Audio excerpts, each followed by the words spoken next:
This is Ron Carter. As the human race catapults into the 21st century, it's very easy to get caught up in traffic snarls, smartphones, and digital media. Wouldn't it be nice to get back to nature, to find out about things that are a little more organic and sustainable? Well, we hope you're watching this episode of Showreel Hippies, because this one's for you.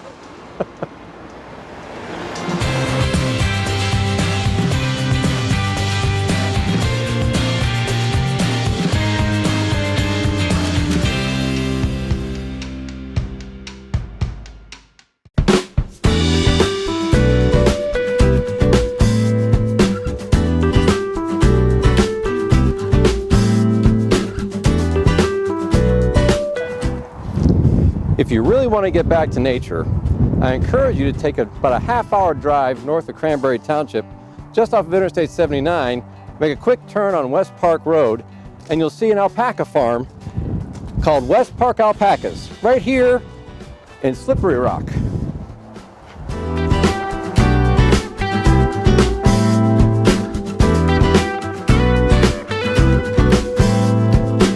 I am with Christine Scheer of West Park Alpacas in Slippery Rock. And Christine, thank you so much for joining us for Showreel. You're very welcome. Now, alpacas. Why alpacas?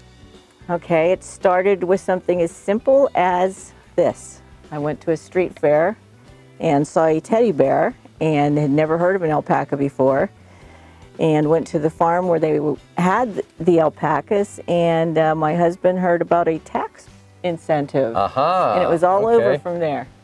And how long ago was that? That was in, that was about 15 years ago. They're awesome. They're wonderful. I'm sorry, how long has it been? About 15 years. Okay. And so you've been on this particular farm the entire time, or did you start someplace else and then move here? We actually retired here from California. We built a house over in Grove City on the creek. And when the alpacas happened, it blew that life apart. And we decided to move on to the farm, have a simple life, and enjoy the quiet of the animals after being in California for so long. Now, if I were somebody who knew nothing about alpacas, and you know, I'm an expert in everything, so I would know everything there is to know about alpacas, but let's assume that I don't know anything about alpacas. They become very, very popular in like the last 10 to 15 years, I've noticed, and there seem to be alpaca farms kind of cropping up all over the country. But why is that? Why is alpaca fleece, or what do they refer to? Why is alpaca fiber all of a sudden like the hot item to have? Well, the farms, there weren't many of the alpacas when it started out about 20 years ago or so. So it was an intriguing little animal, and it's soft and fuzzy and furry, and there were some very good incentives for having alpaca farms. Okay. The shows were fun. You know, people love doing the shows. They're comparable to a dog show. They actually do tricks and things like that, or is it more just about the appearance and things like that? No, it's the appearance. You know, you're walking them to be judged on their fiber and their conformation. And so it's a social event, and it's a lot of fun. And it gives people a chance that are in the business to see different animals that they want to breed their animals with. So it's a breeding and sales. So it's almost like a networking opportunity, it sounds like, in some cases. Right. Fantastic. As a alpaca farmer, what do you do here? I mean, what do you do with the fur, or how do you keep these animals fed? They're really easy to take care of. They eat grass, hay, and if they're needing a little more nutrition, we give them grain. But other than that, they even poo in an easy way to clean up. Well, that's good news. They have their certain spots where they all go to a communal place to relieve themselves.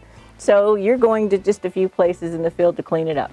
And then that poo is probably one of the best soil nutrients you can use. So it really is something that, okay, the alpaca's done with it, but you can reuse it, and it actually creates very rich soil. Yes, absolutely. The difference in the gardening is incredible. Oh, really? Yeah. So I'll give you some to try before you leave. I am looking forward to having my own alpaca poo. This is taking a very interesting direction already with the conversation. But now, what do you do as owners of the alpaca? I mean, do you sell the fiber to manufacturers? Do you make things here? What do you do with all this, all the alpaca fiber? With all the fiber, what we'll generally do now, we had a company where we were processing it and making textiles. We were experimenting with different ones, but that took a lot of money, and you know, there's not a lot of grants out there for that. But what we do now is we'll shear our own animals, and I will take the fiber to a mill and either have yarn made, or I'll have a lot of batting made, and the batting is what I run through a needle felting machine to make the sheets of textiles. That from there I will dye. And this is a sample of the types of things that you'll make with it? Right. And what is this? This is a table runner or a wall hanging. Somebody just wanted it to throw on a table. It's rustic. Yeah, it's very attractive. So this is types of, so you'll have the batting made up and you'll be able to make things like this from that. But do you make this all for yourself, or do you take commissions? I do commissions. I send them to different stores. I send some things out to California. I have a couple places that take them. And people will come and tell me what they want. I make purses and bags, and people will tell me what colors they want, what kind of eco-printing they want, and I'll produce. And you're able to, now, how do you create these types of patterns? It's a process where you're just taking natural leaves. There's no dyes in anything. There's no dyes in this at all? No dyes in this at all. So very, very natural. Very natural, very sustainable. That's the wonderful thing about alpaca, too. It's hypoallergenic, so it doesn't itch and scratch. People so people who might be allergic to wool have no problem with the alpaca fiber. Right. Well, that's very interesting. Yeah, because the alpaca fiber is hollow, and it's a longer fiber, so you're not getting that scratchiness, so it's warmer, too. Because I just noticed some of the samples that you have seem very, very soft. Is that just a natural extension of what the material is? That's what this is. These are from Peru. This is the hides. We don't do that here. But this is what it would feel like if you just brushed these animals out. You cleaned them and brushed it out. This is what you get. Soft that's an alpaca natural. Would feel. This is all natural colors too. And what other types of products then do you manufacture yourself from the alpaca fibers? You mentioned purses and what other types of things? Yeah, purses and totes, shawls, clothing, capes, hats. I mean, right here we've got, are these actually insoles you use for your shoes? Yes, and they're very popular. They really? And why? Because are they that comfortable? They're comfortable. They give you a little cushioning. You can use them all year long. They wick moisture. Okay. And they give you an insulation against the cold, but in the summer you can still wear them because they're breathable. Fantastic. I'm telling you, there's nothing about these animals that's just not awesome. This is a coaster? That's is that right? A coaster, yes. And the same type of process where you use these natural elements to create the patterns and things like that. No dyes or anything along those lines. And I notice we have a tribble. Close that door. More. No, what are these really? Those are keychains. This has been the latest fad for the last year or so. And so they're just keychains. They're keychains, but they are from the alpaca fiber. Well, they look like tribbles, I must say. They do. That's wonderful. So a lot of the times you take commissions from customers, and you'll make all of these things for all intents and purposes. Right. And if you're going to make an item of clothing, we'll just do a couple of examples. Like, how long would it have taken you to make this? This is this one I have put onto a backing of burlap, which you don't have to do, but it's sturdier that way. From start to finish, it takes about 3 hours. Printing time to run this through probably took 40 minutes. Okay. So really, it's a pretty quick turnaround, it sounds like. It is on things like this, yes. And then what about things like if you were to make a sweater or a shirt? I don't do the knitting, but I can do tailored jackets and clothes. Tailored jackets? Yes. Like this? We can get you one. We could tone that down a little. That actually wouldn't be made of 100% blue polyester? I don't know if I could live with that. I don't think we have any polyester here. Well, we'll have to figure out how to grow that from alpacas. Well, it's very fascinating things, and what this looks like a hardened tribble, a dryer ball. That's a dryer ball. It helps wick the moisture, and it reduces drying time by about 25 to 30%. So you're actually making the dryer more energy efficient by having something like this inside the dryer. Right, and you don't have to use dryer sheets with this either, so you're getting rid of the toxins from the dryer sheets. Because as they go around, they're softening the fabric and then helping it dry faster. They're wonderful little things. All right, well, obviously you do an incredible amount of work here with the different types of products that you make yourself, but since you're on an alpaca farm, I assume there's got to be some type of a tourism type element to that. I mean, do you get group outings here? We have many, many groups, and we don't charge for our groups either. Oh, really? We hope they'll shop here, but we don't charge for the groups that come through.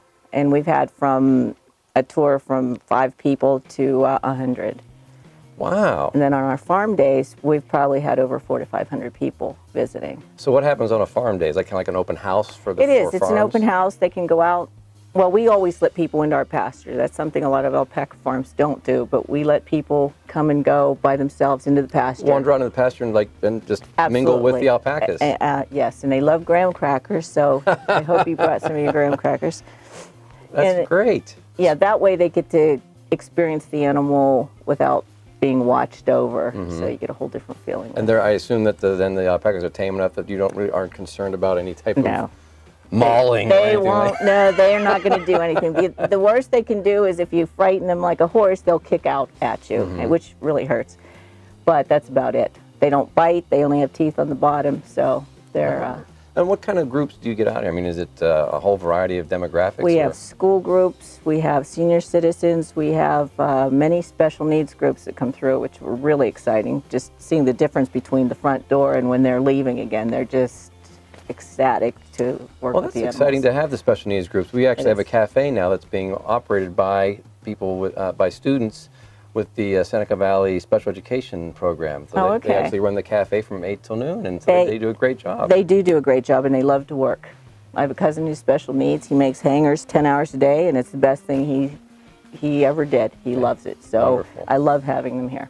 So you do the group outings. Is any other activities going on? We have birthday parties. They'll come here and have their parties on the deck. They're always free to just stop and visit anytime they want. They can, if they're not the elementary kids, are free to pop a bottle of wine on the deck and just sit back and watch just them. enjoy the farm. So you have a lot of these great activities here. You make a lot of your own products. I mean, and you have these group outings. Any other activities that go on here at the alpaca farm? We'll have classes where kids can come and learn how to do the felting. They can walk away with a finished product. Oh, really? A little pillow. Well, that's pretty exciting. Or placemats. And I'll teach them some eco dyeing also. So you actually teach folks how to do this kind of work and the dyeing process and what any other type of classes that go on? They can learn how to work with the alpacas. Really? A lot of people will come and just want to spend a day and learn what they're all about. So you will actually put them to work. Oh yeah. Fantastic. Yeah, and then they do it for free, which is always a little. So you get the great labor, they get the sense of having accomplished something, and they can go home with a bag of poop for their garden. So what's better than that? What is better than going home from a long day of tourism than a bag of alpaca poop? Well, Christine, I thank you so much. It has been a delight to have you here on Showreel, and it just looks like a wonderful farm, and really appreciate you taking the time to talk to us. Thank you. You're welcome. All right, let's try you. No? No? All right, see what you can. Try the regular cracker. Nope. I just made the poor guy snort with the honey. Now the babies would love that. Oh, where are the babies? There you go, Wow. All right. Hey, over here. I am not winning any friends with my cookies. I ain't about that. No? I'm being too forward. You ready? Right here, right there, right there, right there. I'm not taking it. I am not winning any friends today. Come on. Come on. They're mocking me. They're mocking me. It's like, I'm going to get just this close and then run away. Huh. Yeah, I don't have anything. Sorry.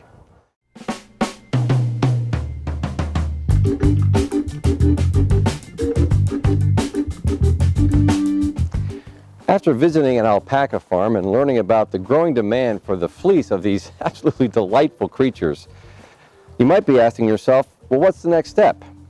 Sure, I could go to Macy's or Kohl's to pick up an alpaca sweater or cap, but if I wanted to take the most natural, organic next step to making my own clothing and accessories, whether it's alpaca, wool, or any kind of natural material, where would I go? Well, at the Center of Harmony in Harmony, Pennsylvania, we have at least one answer for you. Welcome to Darn Yarn, Needles, and Thread.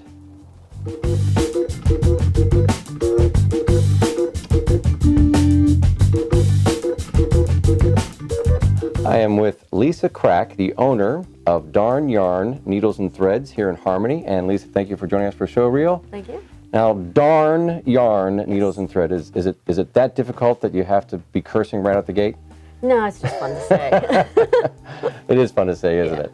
So tell me about this industry. I mean, honestly, if I'm not at Kohl's or Target, that's where I get my clothes. Right. But it really seems like this is a burgeoning industry. What's happening with that? I think it's just a lot to do with the DIY movement. A lot of people, they're into canning again and making their own bread and all the stuff, building their own furniture and everything. And I think it just has something to do with that. There's something to be said for just being able to create something with your own hands. Right. And honestly, the stereotype is people that are crocheting or knitters, are of a certain age demographic, if you will. But you are a young lady. Yeah, most of our customers are not the blue-haired old ladies. We do get a lot of retired people. I mean, that's a lot of times that's part of the joy of retiring is that you get to follow a hobby. Sure. So there are a lot of older customers, but many of them are much younger. It's a very stress-reducing thing. So I guess I can see that. It's, yeah, because there's a certain, I don't want to say monotony, but there's a certain rhythm to it. So a lot of people use it as stress relief or a way to produce something at the end of the day. So it offers you a chance to maybe focus on what it is you have right in front of you, and thereby putting all the other stresses of the day, anything else that could be taking your attention away, you're focused strictly on what you're doing, and at that point, that becomes all you're concerned with. Right. It's fascinating. Yeah. So how long have you owned the store here? We actually opened in 2010 in Butler. Okay. And then in 2012, I had already outgrown that space. And was that's exciting. Yeah, so I was looking to move, and a friend of ours from college had just bought the facility, the Center of Harmony, and so I was one of the original tenants. I moved in into what is now part of Wonder Bar. Right. And then just this past January, I moved to this current space, still in the same facility. Right, you're still in Center of Harmony, right. Just in a different part of the structure. Different storefront. Sure. Yeah. Now, but is this a bigger space even than what you had before? Yeah. So you continue to grow. Yeah. When somebody comes in here, what are they looking for? Yarn. Thank you, Captain Obvious, for that question. A lot of them, they're looking for, sometimes it's just inspiration. They don't know what their next project is going to be. They want to find something creative. A lot of it's just coming to see the colors. They just found a pattern somewhere and they want to see what the options are, sure, what they can do with it.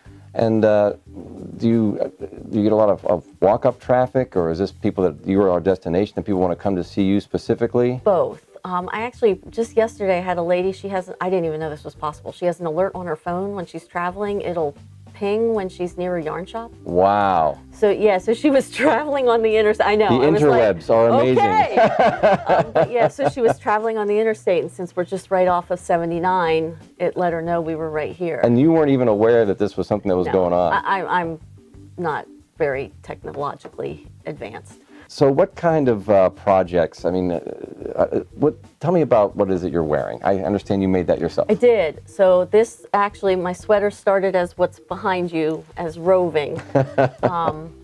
I spun 3 different colors, and then I ply them together. So I made a 3-ply yarn, and then I knit the sweater. And how long did that take you? I have no idea. I did write it down, but I could look it up, but I don't. Well, how long have you been into knitting and crocheting? I learned to knit when I was a small child, and I made like doll clothes and Really? thing. Yeah. Now, who taught you? My mom. Your mom did? Now, ironically, I forgot that she taught me. And I forgot that I knew how to knit. And so I quit. I didn't do it. So you must have quit at a fairly early age and then Yeah. came back to it. And then at a family event, a bunch of my mom's cousins that I had never met started telling me about my mom teaching them to knit on the porch and roller skates when they were kids. And it was one of those like, wait a minute. Yeah, she taught me too. So almost like an epiphany of right. years later, right. it came back. Right. Amazing. Yeah. So most people don't necessarily, clearly this is a passion of yours. But when you were growing up, and did you envision yourself like owning and operating a yarn and thread company? What was your schooling and what drew you to this? Well, my family's always been creative. We come from a very artistic family. Many of them have made their living in some form of art. Sure. I mean, even if it was just graphic design. Well, this is certainly qualifies for right. that. I mean, this is a very artistic endeavor. Yeah, and so we've all, even like all my cousins, we're just very creative people. And so I always figured I'd do something, I don't know what, but that was going to be a part of it. And then when I went to college, my degree is business communications with an English minor. Okay, so kind of a traditional right, because path. When I was in college, computers were still giant mainframes, and print was going to be dead, and they didn't know, and I was thinking about going into something like writing, but it was, well, we don't know what you're going to do. Right. So that was a very general Sure, thing. great general area of study. Right. Have a few options. Right. So what happened from there? I worked in a couple of different jobs for a long time, and then it was just to the point I was just, well, I've been running everybody else's businesses and helping and always been doing things for other companies. Why don't I just do it for myself? And, And when you got tired. Totally understandable. But when you got to that point, was this what you thought of immediately, or was there other options that you were considering? Honestly, that's a hard question, because it just kind of, I would just start saying things like, well, when I have my own business or when I'm running, and I just one day in the car just honestly said, well, one day when I'm running Darn Yarn Needles and Thread, I won't have to, whatever. So you had the name of it as soon as you decided that's where you were going. Yeah. So I don't really have a good answer. Oh, actually, it's a great answer. Now, we were visiting an alpaca farm. Yes. Recently, and that was a fascinating experience. But when people come in to shop for alpaca wool, or what do they call it? Is it alpaca wool, alpaca fleece? Fleece is what comes off the animal. I always associate wool with sheep. Some people will call yarn wool, so it's a very ambiguous. Pretty generic as far as how people refer to it nowadays. Yeah, but when I'm referring to alpaca or any other thing that is not from a sheep, I say fleece, or try to. So this basically is the raw material that comes from the alpaca farm. Now, if I'm looking at this, what am I going to be seeing eventually? And how does that happen? Well, you can use either a spindle or a spinning wheel. Okay. And you would spin it into yarn. And then from there, you could use it for anything, depending on how you spin it and what your And basically, how much material is here? So that's a tough one. So fleeces and rovings and all that is measured out in ounces. Okay. But we use the finished product that's in yards. Okay. Or meters. God bless America. So it's a really tough thing.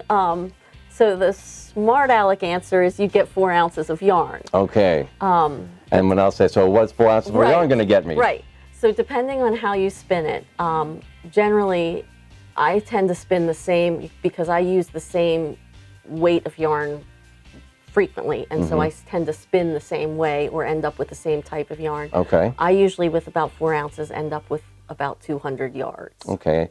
And 200 yards of yarn from this material could knit me A pair of fingerless mitts. Fingerless mitts. Yes. Okay.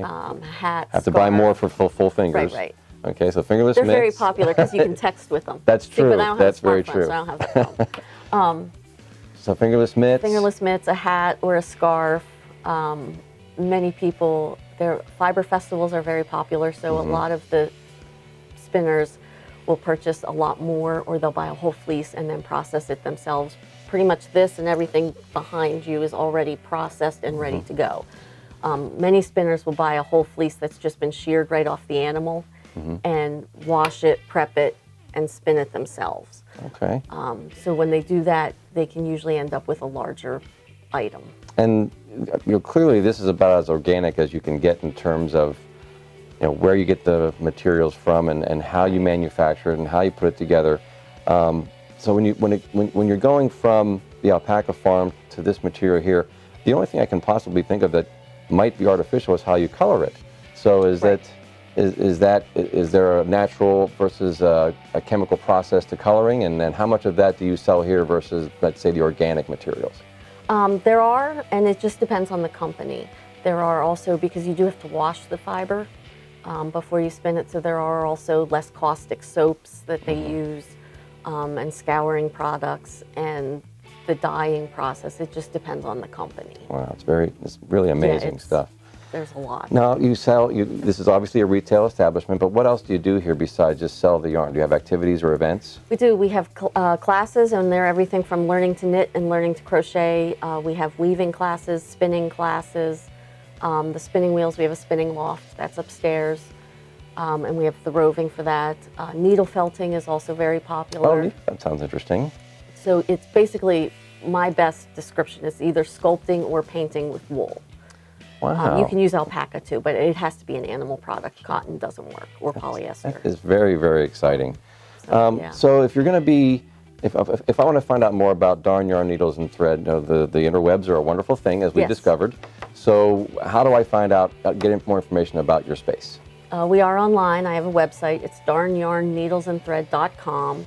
Darnyarnneedlesandthread.com. We're also on Facebook, Instagram, and Twitter. It's like I'm forgetting something. And there is a social network just for knitters and crocheters called Ravelry, and we're also on that. There is a social media platform just for knitters and crocheters. Yes. And is it filled with a lot of people? Thousands. Thousands of people. Fantastic. Well, you learn something new every day. Lisa, thank you so much for joining us on Show Reel. We wish you the greatest success, and this is just wonderful material. Thank you.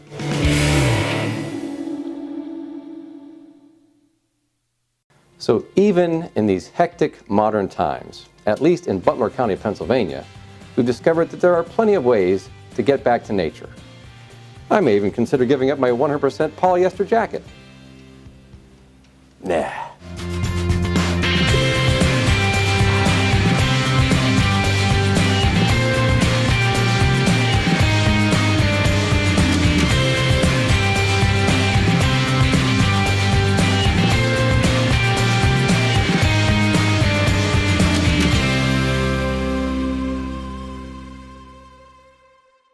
If you would like to find out more about arts and culture in Butler County, PA, be sure to visit the online calendar on the website of the Butler County Tourism and Convention Bureau.